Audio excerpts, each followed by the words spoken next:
အားလုံးပဲမင်္ဂလာပါ Every FM Podcast ကနေပြန်လည်ကြိုဆိုလိုက်ပါတယ်ဒီနေ့မှာ Every ပြောပြခြင်းတဲ့အကြောင်းအရာလေးကတော့ healing လုပ်တဲ့စိတ်ပိုင်းဆိုင်ရာကုစားမှုလုပ်တယ်ဆိုတာဘာလဲ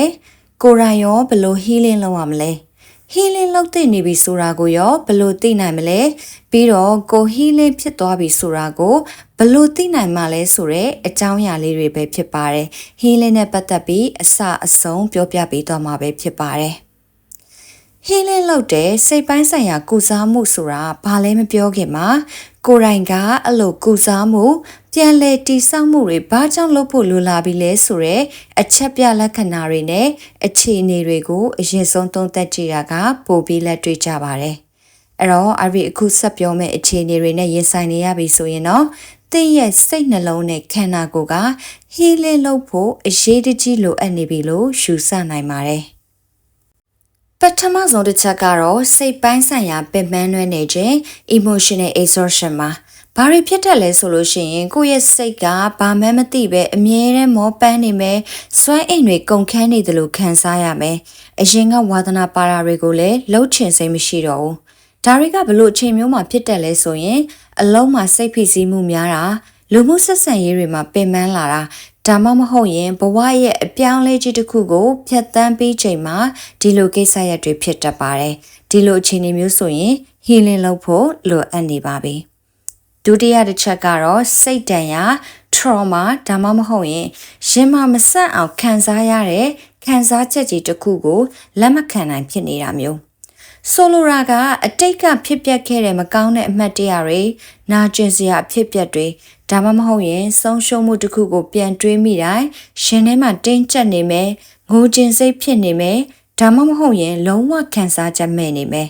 ဘလို့ချိန်တွေမျိုးမှာခံစားရတယ်လဲဆိုရင်ချစ်သူရင်နဲ့လမ်းခွဲရတဲ့အခါမျိုးအလုတ်ပြုတ်တာတွေလူတော်တွေမတိုးချင်တော့တာမျိုးတွေဖြစ်တဲ့အခါမျိုးတွေမှာကြုံရတတ်ပါတယ်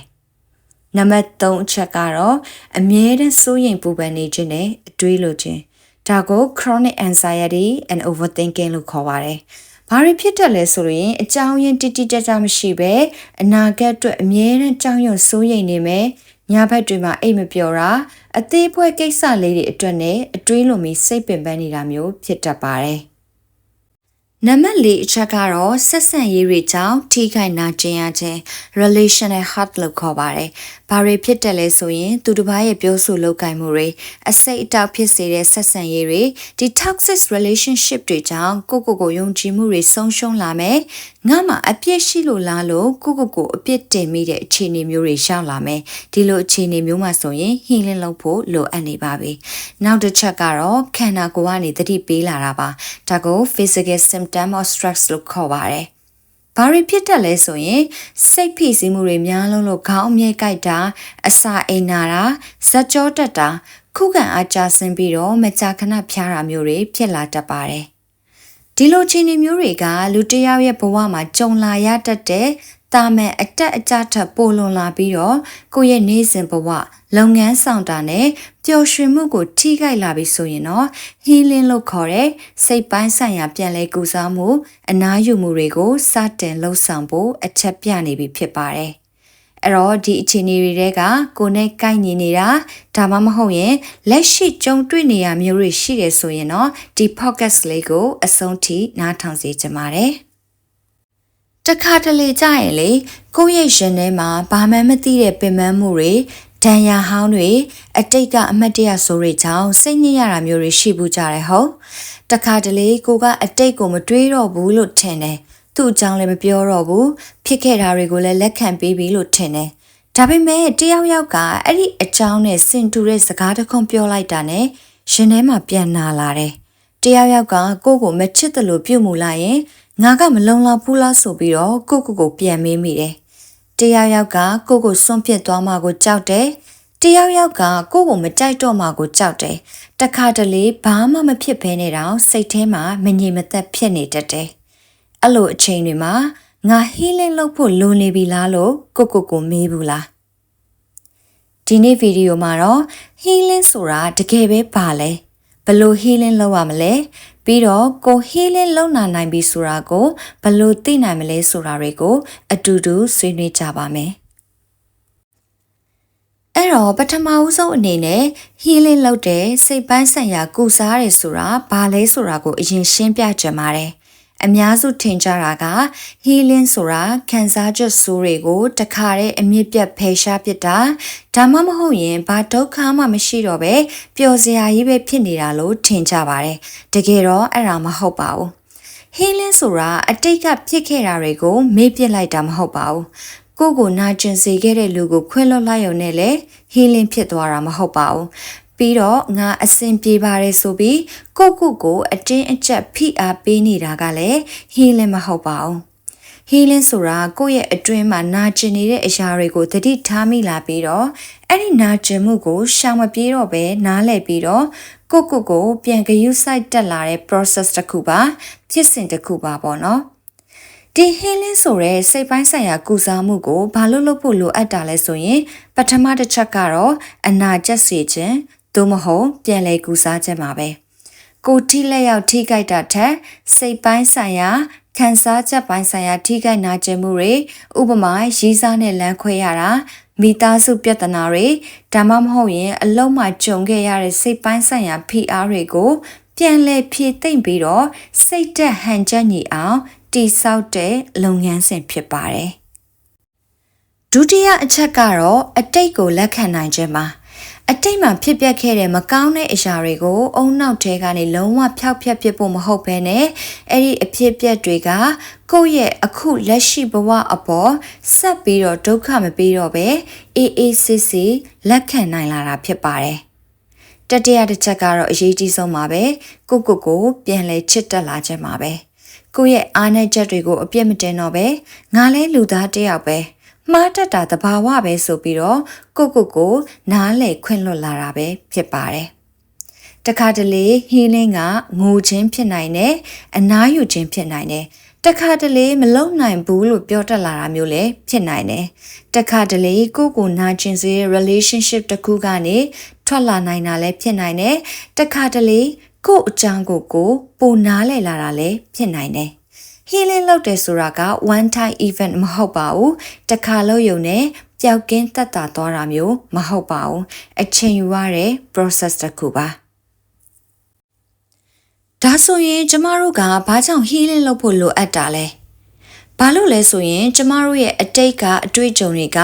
လက်ရှိဘဝကိုမတိမတာတက်ရောက်နေတတ်ပါတယ်။ဥပမာငငယ်တုန်းကကိုယ်ခံစားချက်တွေကိုအမြဲလေးလှူရှုခံခဲ့ရရင်ကြီးလာတဲ့အခါမှာငါရဲ့ခံစားချက်ကအရေးမကြီးဘူးလို့ထင်တက်လာနိုင်တယ်။အရင် relationship တစ်ခုမှာအရန်နာကျင်ခဲ့ရင်နောက် relationship မှာလက်ရှိလူကဘာမှမလုပ်သေးပေမဲ့လည်းသူလဲငါ့ကိုထားသွားမှာပဲသူလဲငါ့ကိုဒါမျိုးထက်လုပ်မှာပဲဆိုပြီးတော့ကြောက်နေတာမျိုးဖြစ်တတ်ပါတယ်အရင်ကမအောင်မြင်ခဲ့တာတွေကြောင့်အခုအခွင့်အရေးရလာတဲ့အချိန်မှာတော့ငါလုံနိုင်မှာမဟုတ်ပါဘူးလို့ကိုတားဆီးနေနိုင်တယ်ဒါကြောင့် healing ဆိုတာအတိတ်ထဲမှာပဲနေဖို့မဟုတ်ဘဲနဲ့အတိတ်ကအခုလက်ရှိဘဝကိုထိန်းချုပ်နေတာလျော်နေလာအောင်ကိုပြန်တည်ဆောက်ခြင်းပဲဖြစ်ပါတယ်ကဲဒါဆိုရင်ငါတော့ healing လုပ်ချင်နေပြီ healing လုပ်ဖို့လိုအပ်နေပြီဒါပေမဲ့ဘယ်ကစရမလဲမသိဘူးဆိုတဲ့သူတွေအတွက်လက်တွေ့လုပ်လို့ရတဲ့နည်းလမ်းလေးတွေကိုအရီကအခုဆက်လက်ပြီးတော့ပြောပြပေးသွားပါမယ်အဲ့တော့ healing စလုပ်ဖို့ပထမအဆုံးအဆင့်ကတော့ကိုယ်ခံစားချက်ကိုဝန်ခံပါhealing လုပ်ချင်ရင်ပထမအဆုံး okay ငါကနာကျင်နေတယ်လို့ဝန်ခံဖို့လိုပါတယ်ငါက strong ဖြစ်ရမယ်ငါမငိုရအောင်ငါဒီလောက်နဲ့မခံစားသင့်ဘူးသူများတွေကဒီထက်ဆိုးတာတွေကြုံမိတာတော့အဆင်ပြေနေကြတာပဲဆိုပြီးတော့ကိုယ့်ရဲ့ခံစားချက်ကိုမချိုးနိုင်ပါနဲ့ကိုယ့်ရဲ့နာကျင်မှုကိုသူများနာကျင်မှုနဲ့မနှိုင်းယှဉ်ပါနဲ့ကိုယ့်အတွက်ဒီလိုကိစ္စလေးကတော့နာကျင်နေဆိုရင်ဒါကနာကျင်တာပါပဲခံစားချက်တွေကိုဖိနှိပ်ထားလေပျောက်ကွယ်သွားတာမဟုတ်ပါဘူးတနည်းနည်းနဲ့ပြန်ပေါ်လာတတ်ပါတယ်အဲ့တော့ခံစားချက်တွေကိုနှိမ်နှင်းမနေပဲထွက်ခွင့်ပေးပါ allowing emotions to flow ပါအရန်ဝမ်းနေနေရင်ငိုချလိုက်ပါဒေါသထွက်နေရင်လည်းအဲ့ဒီဒေါသကိုဖုံးကွယ်မထားပါနဲ့ကိုယ့်ရဲ့ခံစားချက်အစစ်အမှန်ကိုကိုယ်တိုင်အရင်လက်ခံပေးပါငါအခုခံစားနေရတယ်ဒါသဘာဝကျတယ်လို့ကိုခွင့်ပြုပေးပါ ဒါကြောင့်အခုငါဝမ်းနေနေတယ်ငါစိတ်ဆိုးနေတယ်ငါကြောက်နေတယ်ငါစိတ်ပြက်နေတယ်လို့ကိုရိုးရိုးသားသားပြောကြည့်ပါဝန်ခံကြည့်ပါခံစားချက်ကိုအမြည်တက်နိုင်လာတာက healing လုပ်ခြင်းရဲ့အစိတ်အပိုင်းတစ်ခုပဲဖြစ်ပါတယ်နံပါတ်2အဆင့်ဒုတိယအဆင့်ကတော့ဘာကြောင့်ဒီလိုခံစားနေရတာလဲဆိုတာကိုနားလည်ပါကိုကစိတ်ဆိုးနေတာကိုပဲကြည့်မဲ့အစားငါဘာလို့ဒီလောက်ထိစိတ်ဆိုးနေရတာလဲလို့ကိုပြန်မေးကြည့်ပါတခါတလေလက်ရှိဖြစ်ရက်ကအကြောင်းအရင်းအပြည့်စုံမဟုတ်ပါဘူးလက်ရှိအဖြစ်အပျက်ကအတိတ်ကနာကျင်မှုတစ်ခုကို trigger လုပ်လိုက်တာဖြစ်နိုင်ပါတယ်ဥပမာသူက message ပြန်မပို့တာကြောင့်စိတ်ဆိုးတာမဟုတ်ဘဲနဲ့အရင်တုန်းကကိုလစ်လူရှုခဲ့တဲ့အတွေ့အကြုံကိုပြန်သတိရသွားတာဖြစ်နိုင်ပါတယ်။ဒါကြောင့်ကိုရဲ့ reaction ကိုအပြစ်မတင်ခင်မှာဒီခံစားချက်ရဲ့အရင်းမြစ်ကဘယ်မှာလဲလို့မေးကြည့်ပါ။နောက် journaling လုပ်လို့ရပါတယ်။စာရွက်တစ်ရွက်ပေါ်မှာဘာတွေဖြစ်ပျက်သွားခဲ့တာလဲ။ငါဘယ်လိုခံစားခဲ့ရလဲ။ဒါကငါ့ကိုဘာကြောင့်နာကျင်စေခဲ့တာလဲအဲ့ဒီချိန်တုန်းကငါမှာဘာတွေအမှန်တကယ်လိုအပ်နေခဲ့တာလဲဒီလိုမေးခွန်းတွေကိုမေးပြီးတော့ကိုယ့်ရဲ့ခံစားချက်အစစ်မှန်တွေကိုချရေးကြည့်ပါအဖြေတွေကကိုယ့်ရဲ့အတွင်းကကိုမသိသေးတဲ့အရာတွေကိုတဖြည်းဖြည်းပြလာပါလိမ့်မယ်ရှင်ထဲမှာပိတ်မိနေတဲ့အတွေးတွေခံစားချက်တွေကိုစာအုပ်တအုပ်ပေါ်မှာလွတ်လပ်ရေးချပါဒီစာအုပ်ကဘယ်သူမှပြစရာမလိုပါဘူးရှင်ထဲကအမိုက်တွေကိုစာရွက်ပေါ်ထုတ်ရေးလိုက်တာနဲ့စိတ်ထဲမှာအကြီးကျယ်ပေါ်ပါသွားတာကိုတွေ့ရပါလိမ့်မယ်နောက်ထပ်တတိယအဆင့်ကတော့ကိုခွင့်လွှတ်ခြင်းပါhealing လုပ်တဲ့အခါလူအများစုမေ့နေတဲ့အရာကကိုခွင့်လွှတ်ခြင်းပါအတိတ်ကကိုလုပ်ခဲ့တဲ့ဆုံးဖြတ်ချက်တွေကိုပြန်ကြည့်ပြီးတော့ငါဘာလို့အဲ့လိုလုပ်ခဲ့တာလဲငါဘာလို့မသိခဲ့တာလဲငါဘာလို့ဒီလောက်တောင်တီးခံခဲ့တာလဲဆိုပြီးတော့ကိုအပြစ်တင်နေတတ်ပါတယ်ဒါပေမဲ့အဲ့ဒီအချိန်ကကိုသိသလောက်နားလေသလောက်ခံနိုင်သလောက်နဲ့ပဲဆုံးဖြတ်ခဲ့တာဖြစ်နိုင်ပါတယ်ဒီနေ့ရဲ့ကိုကအတိတ်ကကိုနားလေပေးနိုင်ပါတယ်အဲ့ဒီအချိန်တုန်းကငါပိုကောင်းအောင်မလုပ်တတ်သေးဘူးဒါပေမဲ့အခုတော့ငါသင်ယူလာပြီးငါပိုကောင်းအောင်လုပ်နိုင်ခဲ့ပြီလို့ပြောကြည့်ပါအတိတ်ကကိုအပြစ်ပေးနေမယ့်အစားအတိတ်ကကိုနားလည်ပေးပါကိုအပြစ်မတင်မဲ့မိတ်ဆွေကောင်းတရားလို့ဆက်ဆံပါကိုရဲ့အငယ်ဆုံးတငယ်ချင်းတယောက်သာအဲ့ဒီလိုဒုက္ခရောက်နေရင်ကိုဘလို့နှစ်သိမ့်မလဲဒီလိုပါပဲကိုလည်းမင်းအစွမ်းကုန်ကြိုးစားခဲ့တာပဲလို့တနာကျင်နာတဲ့စကားတွေနဲ့ပြန်ပြောပေးပါ self compassion လုပ်ပေးပါနားလည်ပေးပါခွင့်လွှတ်ပေးပါဒီကမ္ဘာပေါ်မှာကိုနားအလည်နိုင်ဆုံးသူကကိုပဲဖြစ်ပါတယ်နောက်တစ်ချက်ကတော့လိုအပ်ရင်ကျွမ်းကျင်သူတွေရဲ့အကူအညီကိုယူပါကိုဘာသာနဲ့တကယ်ကိုမနိုင်တော့ဘူးစိတ်သက်ကြတာတွေကအရင်ဆိုးလာပြီဆိုရင် counseling ဒါမှမဟုတ်ရင် therapist စီသွားဖို့ဝင်မလေးပါနဲ့ဆရာဝန်တွေဒါမှမဟုတ်ရင်ဒီစိတ်ပညာကျွမ်းကျင်သူတွေနဲ့ဆွေးနွေးရတာကအမြန်ဆုံးနဲ့အထီရောက်ဆုံး healing နည်းလမ်းတစ်ခုပါပဲနောက်တစ်ချက်က healing မှာ boundaries တွေကဘာလို့အရေးကြီးတာလဲhealing လုပ်နေပြီဆိုတာလူတိုင်းကိုခွင့်လွှတ်ပြီးလူတိုင်းကိုပြန်လက်ခံရမယ်လို့မဆိုလိုပါဘူးတခါတလေ healing ဆိုတာ no လို့ပြောတတ်လာချက်ပါ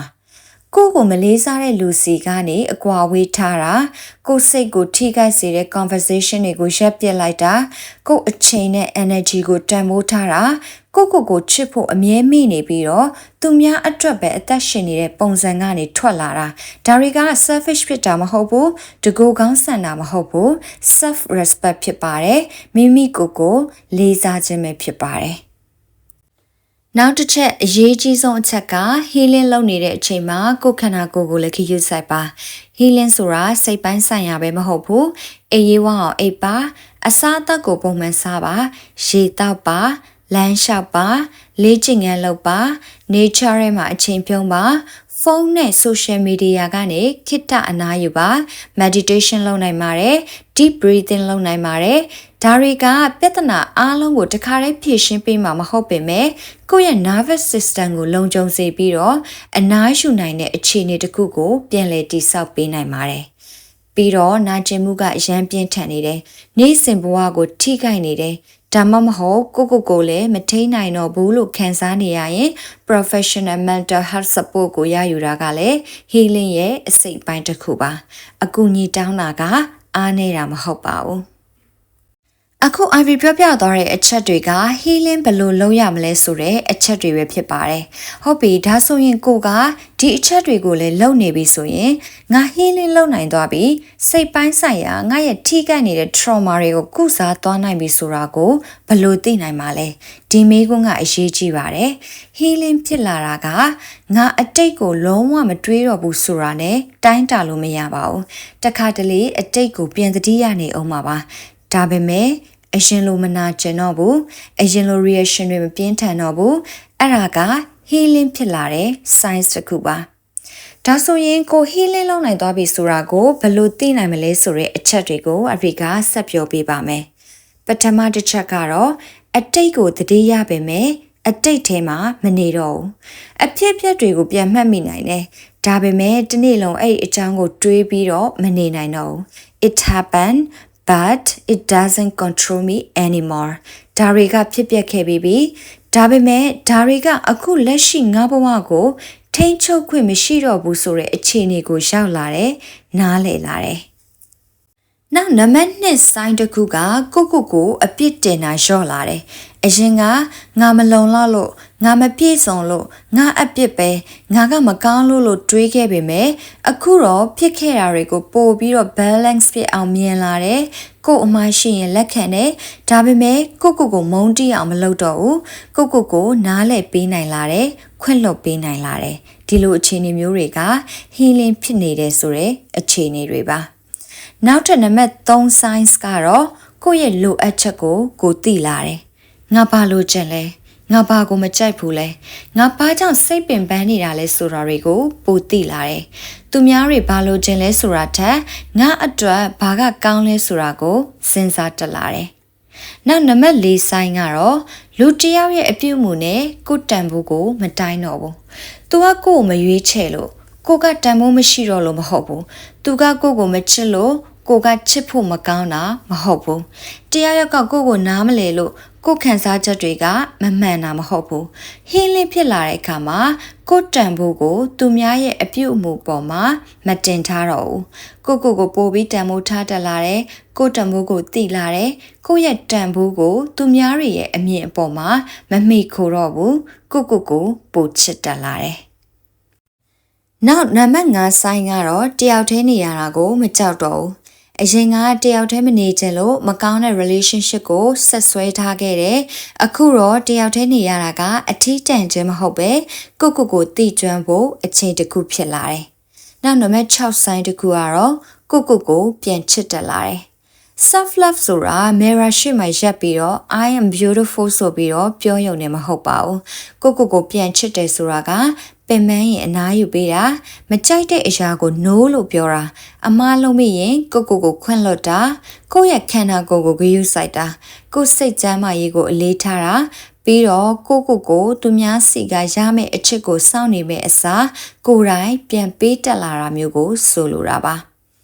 နောက်တစ်ချက်ကတော့ကျမ်းမာတဲ့ boundaries နဲ့နမိတ်တွေသတ်မှတ်တက်လာတယ်။ကိုယ့်ရဲ့စိတ်ပိုင်းဆိုင်ရာငြိမ်းချမ်းမှုကိုထိခိုက်စေမဲ့လူတွေအခြေအနေတွေကိုရဲဝံ့ငင်းဆန်တက်လာပြီးတော့ကိုယ်စွမ်းအင်ကိုတန်မိုးထားတက်လာတယ်။နောက်ဆုံးတစ်ချက်ကတော့လက်ရှိအချိန် present moment မှာပို့ပြီးတော့အသက်ရှင်လာနိုင်တာ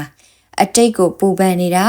အနာဂတ်ကိုကြောက်ရွံ့နေတာထက်ဒီနေ့ဒီအချိန်မှာဘာဖြစ်နေလဲဆိုပြီးတော့လက်ရှိအချိန်ရဲ့ပျော်ရွှင်မှုလေးတွေကိုခန်းစားတက်လာပါတယ်ဒီလိုအခြေအနေမျိုးတွေကိုခန်းစားနေရပြီဆိုရင်တော့သင်က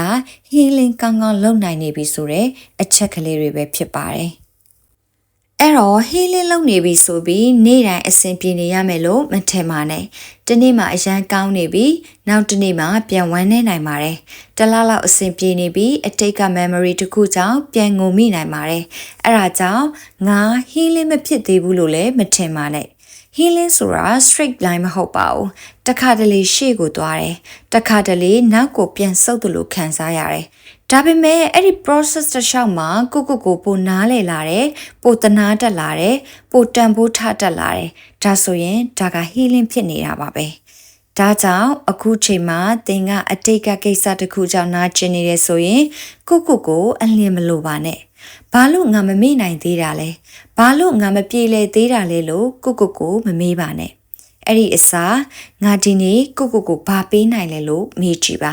အနားယူဖို့လိုရင်အနားယူပါ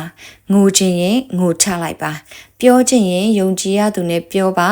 စာရေးချခြင်းရင်ရေးချလိုက်ပါအကူအညီလိုခြင်းရင်အကူအညီတောင်းပါပြီးတော့ကိုတတိယပါသင်ဟီးလင်းလုပ်နေတယ်ဆိုတာက